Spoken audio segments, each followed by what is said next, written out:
Bonjour les amis, j'espère que vous allez bien. Je suis heureux comme d'habitude de vous retrouver pour cette pensée du jour.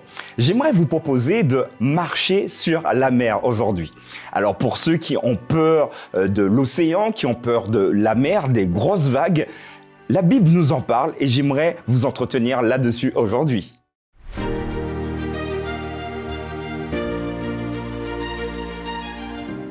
La pensée du jour se trouve dans Apocalypse, chapitre 15, verset 2. « Et je vis comme une mer de verre mêlée de feu, et ceux qui avaient vaincu la bête et son image, et le nombre de son nom, debout sur la mer de verre, ayant des harpes de Dieu. » Voilà, je vous proposais tout à l'heure, il y a quelques instants, de marcher sur la mer.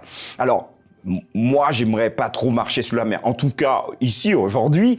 Pourquoi? Parce que c'est un élément que j'aime beaucoup. J'aime me retrouver, voilà, entouré d'eau et avec parfois plusieurs mètres d'eau au-dessus de ma tête, puisque je fais également de la plongée sous-marine. Ceux qui aiment ce sport reconnaîtront ici une vie différente, un paysage différent, des animaux différents, absolument. En tout cas, si ça vous dit, n'hésitez pas à prendre quelques cours de plongée en bouteille. Au début, ça fait peur, mais voilà, il faut tranquillement s'adapter et vous allez découvrir quelque chose de merveilleux. Quoi qu'il en soit, le texte que nous abordons aujourd'hui nous invite à non pas plonger dans la mer, mais à marcher sur la mer. Regardons-le tranquillement. Et je vis, nous dit Apocalypse chapitre 15, verset 2, Jean parle, et je vis comme une mer de verre.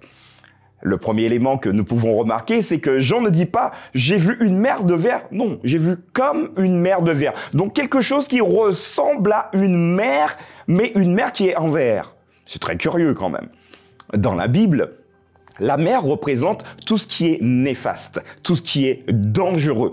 On ira même jusqu'à dire l'habitation même des forces du mal. Quand Dieu prend tes péchés, mes péchés, nos péchés, il va les jeter où?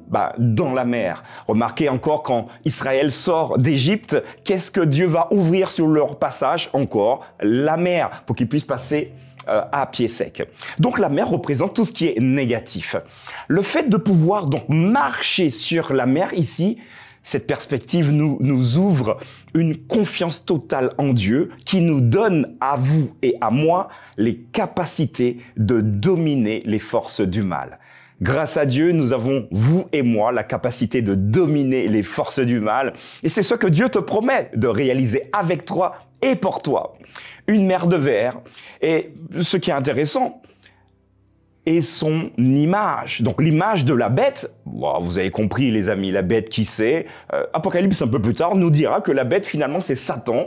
On l'appelle également le serpent ancien. Et vous et moi nous serons donc debout sur la mer de verre. À l'instar peut-être de Jésus, vous vous rappelez encore, qui marchait lui-même sur la mer et allait vers ses disciples.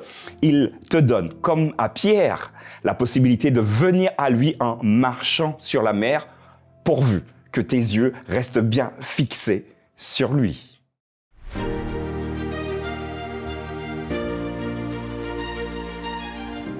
Voilà les amis, c'est une expérience bien évidemment spirituelle, vous l'avez compris, le fait de pouvoir marcher sur la mer.